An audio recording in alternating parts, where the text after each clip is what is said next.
Holy shit. The live version's so good. I wanna feel it day and night.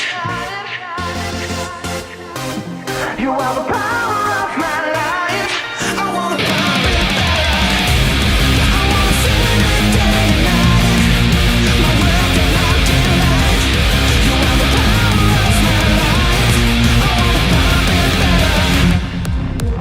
I wanna feel that blood. Make my time so warm. On the body, someone that you never gotta stop. You better touch it up. Before you start to let activating motherfucking pain. Everybody move. Don't you really wanna work it out? All right, so today we're checking out Pump It by Callboy. Cannot wait to play live again. I miss playing live so much. Jumping around on stage, it's such a blast. Dude, this song is all about having fun. It's not about the complexity, really, of the song, but there is something complex about it, and we're going to talk about that in just a moment. There's a lot of cool things about the song, though, and it has to do with the mix. The mix is what makes this song great. When you have stuff that's really focused about the fun of the song, the vocals got to stand out, and you can hear the keyboards coming in. They stand out also. They mix together perfectly, and we have a nice driving rhythm the entire time. It is so tight. That's really important with a song like this. If you want to be headbanging and dancing at the same time, you got to have the beat tight. If the beat's not tight, it's not going to work. But let's talk about the guitar for a second. There is something intricate or interesting that they pull off on the guitar. I'm playing the riff wrong in the beginning. It's not, it's technically right because I'm playing the right chords and stuff. I'm playing in drop C, okay? In the actual song, though, for those heavy parts that I was playing, those parts you would play on the second fret because you would pitch shift it. So you have a pitch shifting pedal normally handy, and you would go down a whole step. So it's going down to A sharp. I think that's pretty clever, and here's why. I'm playing it here, right? Because I just stayed in C, and you have this sound, right?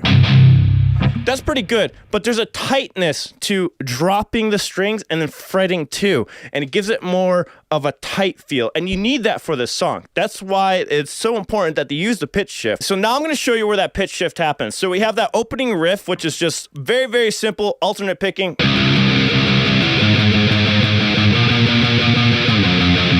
And then you have this next riff where you're doing a lot of chord sliding action. It starts off with...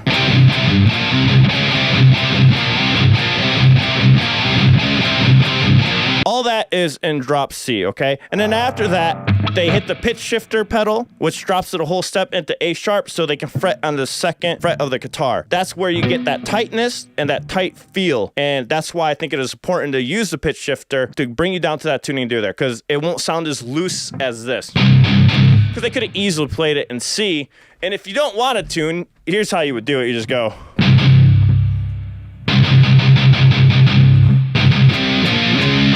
Now, something interesting about the bass. I'm pretty sure that the bass and the synthesizer is being brought to another bus track, meaning they send those signals and they blend them together as one. Now, the track separator that I use, I have my affiliate link down below if you're interested, and it also helps support the channel. I think it doesn't do such a good job soloing out just the bass, but let's go ahead and listen to it.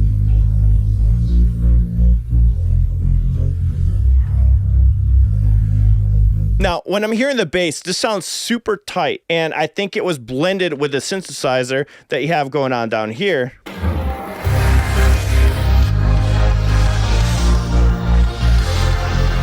You can hear the percussion of the synth going on.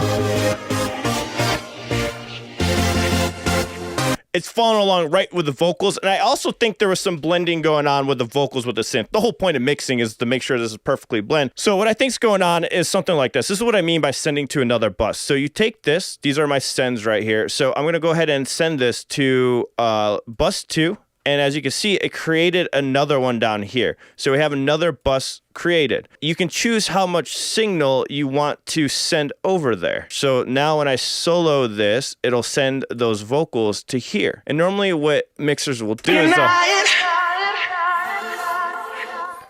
You are the power of my life. So that track is now going to that bus. So you're probably like, okay, well, how does it get blended? So I take the synthesizer next and I send it to the same bus as the vocals.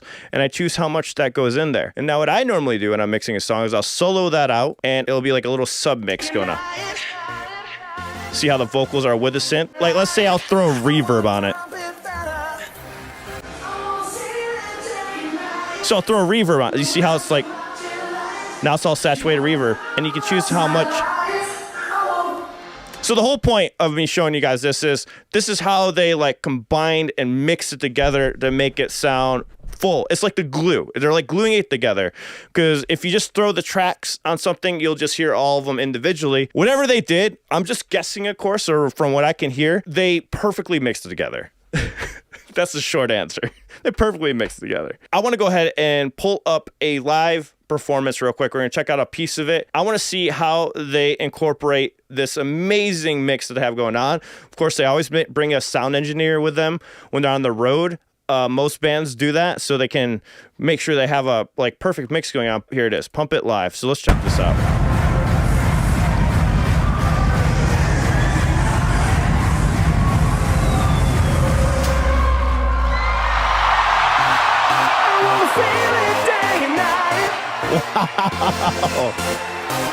You are the power. That's so cool.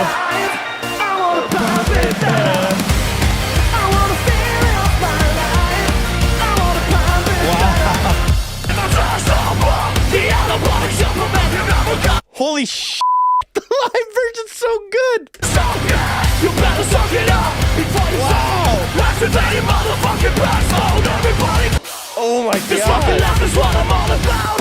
Ooh, I kind of love how I can hear the double vocals together. And that was my next thing I was going to bring up. There's a lot of layers on these vocals. So let's go back to the mix. Holy shit. I did not expect them to be that good live. Wow. That's like dead on. Just doing enough, making it simple, making it have fun. You can really bring out a song. You know, there's so many riffs that I've had that were in the same vein as that opening riff, and I never made it into a song because I'm like, oh, it's never going to work. But it's bands like this that impress the out of me that can take a riff like that and turn it into something great, like Pump It. Day and night.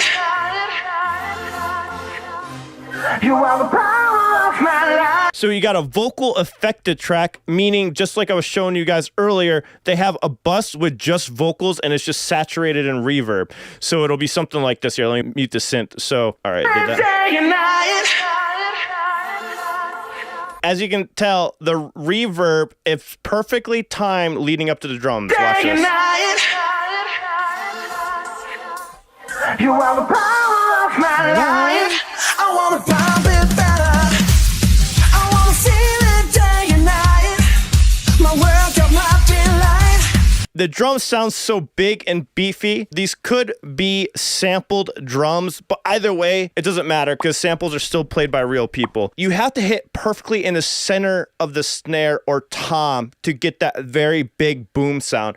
And you have to make sure you have proper mic placement. So for the kick drum, something that's very important that I like to do, I put a mic inside the kick drum and then I put a mic outside the kick drum. You can simulate that through that bussing technique I was showing you guys earlier. The mix 100% make this phenomenal. The happy, fun lyrics that go with it that make this song so fun to listen to. I love all of it. Like, this is such a fun song to play. It makes you want to dance while playing guitar. Guys, I hope you enjoyed the video. We have other breakdowns right here. Let me know if there's a song you want me to break down. If you guys like the channel, consider subscribing and hitting the like button. See you guys.